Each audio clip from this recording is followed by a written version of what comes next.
ओम सभी को सादर नमस्ते जी। आज रविवार का दिन, कुछ विशेष करने का दिन। तो हम मन के विषय में बात कर रहे हैं। हमें परमपिता परमेश्वर ने, ऋषियों ने मंत्रों के मध्य में रख दिया है, क्योंकि हम मनुष्य बिना सिखाए तो कुछ भी नहीं सीखते। ईश्वर ने सृष्टि के प्रारंभ में हमें वेद का ज्ञान बना कर दिया, वेदों के रूप में, और ऋषियों के माध्यम से वो ज्ञान हम तक पहुंचा। हम बहुत सारे उपकरण हमें ईश्वर ने दिए। चेतन आत्मा बिना उपकरणों के, बिना शरीर के, बिना अंतःकरण के, बिना मन के, बुद्धि के कुछ भी नहीं कर सकता, कुछ प्राप्त नहीं कर सकता। वो भौतिक सुख हो या आध्यात्मिक। उसी श्रृंखला में रात्रि को मन जैसे दिन में कार्य करता है। जिस भी इंद्रिय के साथ मन संयुक्त होता है, उस इंद्रिय का ज्ञान हमें प्राप्त होता है। जिस प्रकार दिन में मन काम करता है, रात्रि में भी उसी प्रकार मन कार्य करता है आत्मा के लिए और गतिशील रहता है। शरीर सो जाता है, विश्राम करता है, लेकिन आत्मा भी नहीं सोता और मन भी नहीं सोता। हम देखते हैं रात को भी अनेक प्रकार के स्वप्न दिखाता है मन। तो आइए इसी बात को, मन की स्थिति को आगे बढ़ते हुए देखते हैं कि मन के ये 6 मंत्र हैं जिन्हें हमें उपदेश मिला, आदेश मिला कि हम रात्रिकालीन सोने से पूर्व इन मंत्रों का उच्चारण करें, अर्थपूर्वक, भावना के साथ, जिससे कि हम रात को जिस स्थिति में, जिस शुभ स्थिति में विश्राम के लिए जाएं, उसी शुभ स्थिति के साथ सुबह उठें। पिछले रविवार को हमने यज्जाग्रतो दुर्मुदयति मंत्र को देखा था। इसी प्रकरण में दूसरा मंत्र है, ओम येन कर्माण्यपसो मनीषिणो यज्ञे कृण्वन्ति विदथेषु धीराः यद पूर्वं यक्षमन्तः प्रजानां तन्मे मनः शिव संकल्पमस्तु। ये मंत्र है और यजुर्वेद का 34वें अध्याय का दूसरा मंत्र है। मंत्र का पदार्थ देख लेते हैं, एक एक शब्द का क्या अर्थ है। येन जिससे या जिसके द्वारा, तृतीय विभक्ति। अपसह मनीषिण यज्ञे, अप है शील मनीषी यज्ञ में, तथा धीराः विदथेषु, धीर लोग धैर्य से युक्त जो है, जन विदथो में कर्माणि कृण्वन्ति, कर्मों को करते हैं, यत जो प्रजानाम, प्रजाओं के भीतर, अपूर्वम यक्षम, अद्वितीय यक्ष है, तन में मनः शिव संकल्पम अस्तु, वह मेरा मन शिव संकल्पी हो, शिव संकल्पी बना रहे। कहा अपह नाम प्रवाहों का है, जल को अप कहा है, और प्रवाह 2 ही हैं, जलों का और कर्मों का। अपसह कर्म भी निर्बाध गति से किए जा रहे हैं, वो मानसिक कर्म हो, वो वाचिक कर्म हो, शारीरिक हो। और जल का भी प्रवाह रहता है, और प्रवाह ना रहे तो वो जल सड़ जाता है। कहा अपसह नाम उन आप्त पुरुषों का है जो जलों के प्रवाहों के समान कर्मों के प्रवाहों को सतत संतत निरंतर प्रवाहित रखते हैं। जलों के प्रवाह शोधन, सेचन तथा शीतलीकरण करते हैं। ये काम जल से लिए जाते हैं। उसी प्रकार अप्सों यानी कि विद्वान पुरुषों के, आप्त पुरुषों के कर्म प्रवाह मानव समाज का शोधन करते हैं, शुद्धि करते हैं, सेचन करते हैं, उसको बढ़ाते हैं तथा शांतिकरण करते हैं। धोना, सींचना और ठंडा करना जलों की साध है, कार्य है, उसका गुण है। मानव समाज को शुद्ध रखना, मानव जाति में मानवता का सेचन करना अर्थात संचार करना और मानव समाज में शांति प्रस्थापित रखना अप्सों का की साध है। वो उनका कार्य है। किनका? आप्त पुरुषों का, जो विद्वान हैं, जिनके पास ज्ञान पूर्णता के साथ आ गया है, का आदर्श मानवता से युक्त मानवीय कर्मों को सतत प्रवाहित रखते हुए अपहशील, जलशील आप्त पुरुष स्वयं सदा जलवत शीतल, शांत और निम्नगम अर्थात विनम्र रहते हैं। वो क्रोध आदि से रहित रहते हैं, राग द्वेष उनमें नहीं होता है। कहा जल सदा वनस्पतियों के चरणों अर्थात मूलों में प्रवेश करके जड़ में जल देते हैं, तो वही जल वनस्पति को, वृक्षों को उन्नत करता है, बढ़ाता है। कहा जल सदा वनस्पतियों के चरणों में अर्थात मूलों में प्रवेश करके उनका आरोहण करते हैं, उन्हें बढ़ाते हैं। अपहशील आप्त पुरुष भी छोटे बड़े सकल मानवों के चरणों में नमते हुए उनके मूलों का सेचन करके उनका उत्थान समुत्थान करते हैं। मनीषी नाम विचारशील, मनः संयमी तथा दृढ़ निश्चय का है। मनीषी कौन होता है? जो संयमी होता है, जिसके निश्चय दृढ़ होते हैं और मनन करता है, विचारशील होता है। मनीषी नह शब्द का प्रयोग यहाँ अपसय के विशेषण के रूप में हुआ है। अपहशील आप्त पुरुष विचारशील और दृढ़ निश्चयी होते हैं। जो जन जल के समान शीतल शांत होते हैं, वे ही दृढ़ निश्चयी होते हैं। दृढ़ निश्चयी ही जल के समान शीतल और शांत होते हैं। शीतल लोहा ही गर्म लोहे पर विजय प्राप्त करता है। गर्म लोहा शीतल लोहे पर कभी विजय प्राप्त नहीं करता। शीतल लोहा गर्म लोहे को पीटता है। शीतल शांत जन ही अटूट श्रद्धा दृढ़ता के साथ मानवीय कर्म प्रवाहों को सुप्रवाहित रखते हैं और उत्तेजनशील अशांत जन नहीं। कहा मनीषी अपहशील जनों के कर्म प्रवाहों की संज्ञा यज्ञ है। अपशील जनों का कर्म कैसे प्रवाहित हो रहा है? यज्ञ से। कहा यज्ञ नाम उन कर्मों का है जिनमें पूजन अर्थात सत्कार करना, सत्संगतिकरण और दान, ये 3 क्रियाएं होती हैं यज्ञ की। सत्कार पूर्वक सबका आदर करते हुए सबसे संगत होना, सबके साथ रहना, सबसे जुड़ना और सबको सत्कर्म तथा सद्विचार का दान देना, यही मनीषी अपहशील जनों का यज्ञ है। यज्ञ शब्द का जन्म जिस धातु से हुआ वह धातु है यज्ञ, जिसका अर्थ है पूजा, संगतिकरण और दान। मनीषा नाम सद्विचार का है।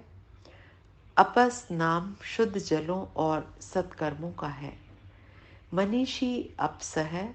मानव समाज से संगत रहकर, जुड़े रहकर मानव समाज को सत्कार पूर्वक सद्विचार और सत्कर्म प्रदान करते हैं। निरहंकारी होकर सम्मान पूर्वक उनको श्रेष्ठ विचारों का, सत्कर्मों का प्रदान करते हैं। उनको सद्विचार दान तथा सत्कर्म दान ही यज्ञ है।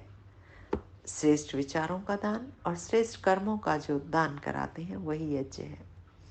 परम यज्ञ है यज्ञों का यज्ञ। सद्विचार और सत्कर्म की प्रेरणा से मानव समाज को यज्ञ बनाना ही एक महत्वपूर्ण कार्य है जिसे यज्ञ की संज्ञा दी गई है।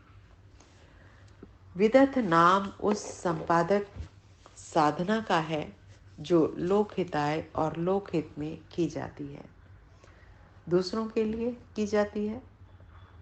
अशिक्षा, अज्ञान, अन्याय, अभाव, अत्याचार और दुराचार से जनता की रक्षा के लिए जो उत्कट साधना और विकट संघर्ष किया जाता है, उसी का नाम विदथ है। विदथ यज्ञों के संपादन के लिए जिस ध्रुव धैर्य की आवश्यकता होती है, उस धैर्य से युक्त जनों की धीर संज्ञा है। जो अपना संतुलन नहीं खोते वही धीर होते हैं, वही संज्ञा है धीर जनों की। मन तो सबके भीतर स्थित है, कोई भी प्राणी हो वो उसके भीतर मन है, और सभी का मन संकल्प से युक्त होता है। फिर सभी क्यों नहीं अपशील, मनीषी और धीर होते? यह एक सुंदर प्रश्न है जो यहाँ किया ही जाना चाहिए था। मन, संकल्प जो है वो मन का धर्म है। धर्म को धर्मी से पृथक नहीं किया जा सकता, धर्मी में ही धर्म रहता है। यह सत्य है कि प्रत्येक मनुष्य के पास मन है और मन में संकल्प की शक्ति है, ये उसका गुण है। पर अपशील, मनीषी और धीर होने के लिए इतना ही पर्याप्त नहीं है। इन गुणों से युक्त तो वे ही नर और नारियां होती हैं जिनके मन शिव संकल्पों से युक्त होते हैं। संकल्प सभी करते हैं, मन सभी के पास है, लेकिन क्या सभी आत्मोन्नति कर पाते हैं? सभी धैर्य रख पाते हैं? अब बात बात में क्रोध आ जाना, बात बात में आवेश हो जाना, इसका मतलब संकल्प और मन से धीरता नहीं आती। मनीषी कोई व्यक्ति नहीं बन सकता। फिर कैसे बनेगा? बताया, प्रजा शब्द का प्रयोग यहाँ अर्थात प्रकृष्ट, जाओ, इंद्रियों के लिए हुआ है। प्रजा इंद्रियों के लिए। एक ही शब्द के बहुत सारे अर्थ होते हैं, प्रकरण के अनुसार शब्द का अर्थ लिया जाता है। यहाँ प्रजा शब्द का प्रयोग इंद्रियों के लिए हुआ है। हमारे शरीर में 5 ज्ञानेंद्रियां हैं, 5 कर्मेंद्रियां हैं। तो कहा शुद्ध और पवित्र इंद्रियां मन की प्रजाएं हैं। संध्या में भी हम इंद्रियों को शुद्ध रखने के लिए मंत्र बोलते हैं, ओम वाग वाग, ओम प्राणा प्राणा। तो कहा शुद्ध और पवित्र इंद्रियां ही मन की प्रजाएं हैं, क्योंकि मन इन इंद्रियों से ही कार्य लेता है आत्मा के लिए, और मन उनका यक्ष है। यक्ष का अर्थ क्या हुआ? पूज्य अध्यक्ष है, वही काम लेता है। यक्ष शब्द के 2 अर्थ हैं, पूज्य और अध्यक्ष। पूज्य को ही अध्यक्ष बनाना चाहिए और अध्यक्ष को पूज्य ही होना चाहिए। शिव संकल्पों से युक्त होकर मन यक्ष बनता है, और यक्ष मन की इंद्रियां अनायास ही प्रजा बन जाती हैं, यानी कि प्रकृष्ट बन जाती हैं, उत्तम बन जाती हैं, श्रेष्ठ बन जाती हैं। तो कहा, मन साधे इंद्रियां सधे, सधे सकल व्यवहार, मन बिगड़े बिगड़े सभी, बिगड़े इंद्रिय व्यापार। इंद्रियों का जो व्यापार है, जो कार्य है, वो भी खराब हो जाता है। आगे कहा, सत्य, संयम, दृढ़ता, पवित्रता और अमृत के संयोग का नाम शिव है। शिव जो कल्याणकारी है, और कल्याण होता है सत्य से, संयम से, दृढ़ता से। जो संकल्प ले लिया उस पर दृढ़ रहना है, और पवित्रता से, पवित्र संकल्प लें। अमृत के संयोग का नाम ही शिव बताया। लोक में शिव के लिए श्रद्धा शब्द का प्रयोग होता है। श्रद्धा का अर्थ है संयम, सत्य, दृढ़ता, पवित्रता और अमृत। धा का अर्थ है श्रद्ध, और धा 2 शब्द मिलेंगे तो श्रद्धा बनेगा। तो धा का अर्थ है संकल्प, जिसका मन श्रद्धा से युक्त अथवा शिव संकल्पों से सुयुक्त होता है, केवल वे ही अपहशील, मनीषी और धीर बन पाते हैं। पुनः मैं बताने का प्रयास करती हूँ। जिनका मन श्रद्धा से युक्त अथवा शिव संकल्पों से युक्त होता है, जो भी संकल्प लें वो पवित्र हो, शिव हो, कल्याणकारी हो, से युक्त अथवा श्रद्धा विहीन, केवल वे ही अपहशील, मनीषी और धीर बन पाते हैं। जिनका मन अशिव होता है, अशिव संकल्पों से युक्त अथवा श्रद्धा से विहीन होता है, वे कैसे होते हैं? वो होते हैं क्रोधी, उत्तेजित, अविवेकी और अधीर। वे यज्ञ के स्थान में अनर्थ व विदत के स्थान में अत्याचार करते हैं। कोई भी निश्चय, कोई भी डिसीजन उनका श्रेष्ठ नहीं हो पाता। और इसको हम परिवर्तित कर सकते हैं। इसलिए ये बातें कही जा रही हैं कि यदि हम में क्रोध है तो हम शिव संकल्प लेकर मन के क्रोध को, अज्ञान को दूर कर सकते हैं और हम भी विवेकी और धीर बन सकते हैं।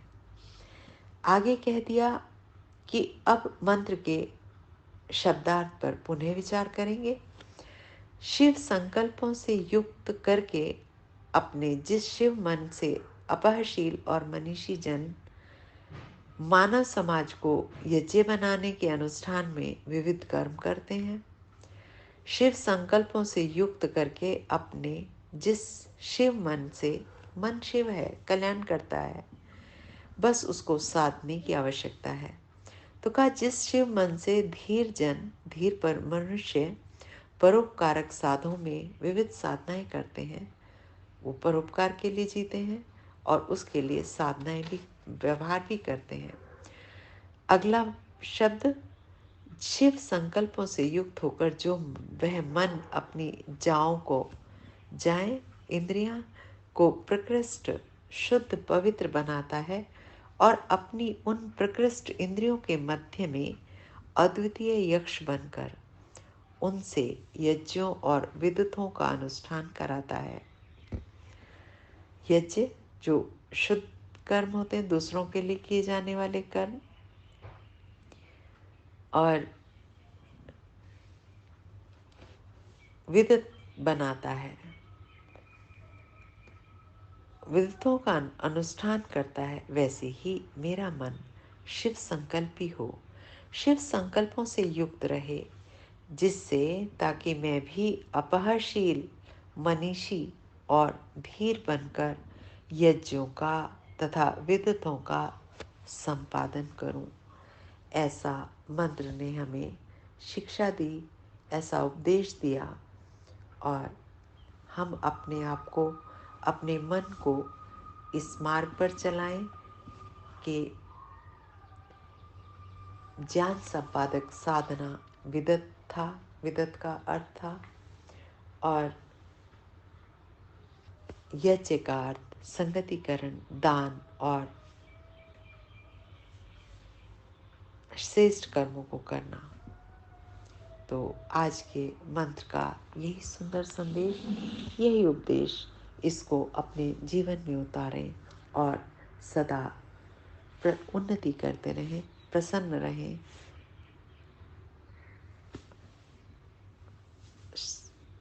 ओम इति शम। कल फिर मिलते हैं एक नए मंत्र के साथ, नए विचार के साथ, परमपिता के विचार, परमपिता के मंत्र। ओम इति शम। नमस्ते जी, धन्यवाद।